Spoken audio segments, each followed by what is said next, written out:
ولقد يسرنا القرآن للذكر فهل من مدكر. Assalamu alaikum wa rahmatullahi wa barakatuhu. Welcome to ItqanElQuran.com.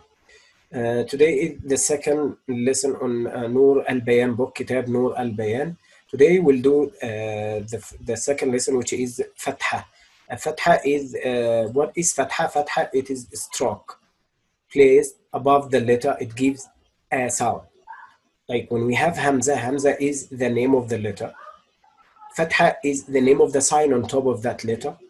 And it is the sound of Hamza with Fatha. So we have three things you need to know about any Arabic letters. We have the name of the letter, the name of the sign on top of that letter, and also the sound of that letter. So the Fatha, it is stroke placed above the letter, it gives a sound. So Hamza, the name of the letter, Fatha, the name of the sign, a is the sound. So ba, with Fatha, it gives ba sound.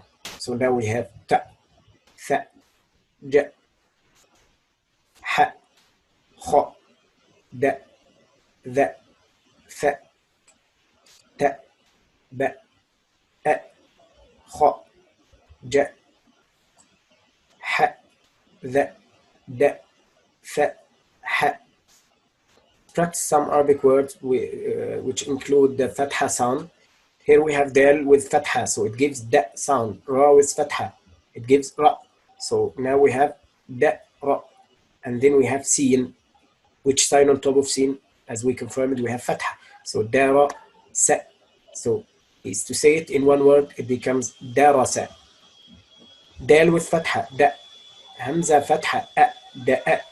With ba, ba with Fatha, it gives ba sound. So we have da, a, ba, da, a, ba.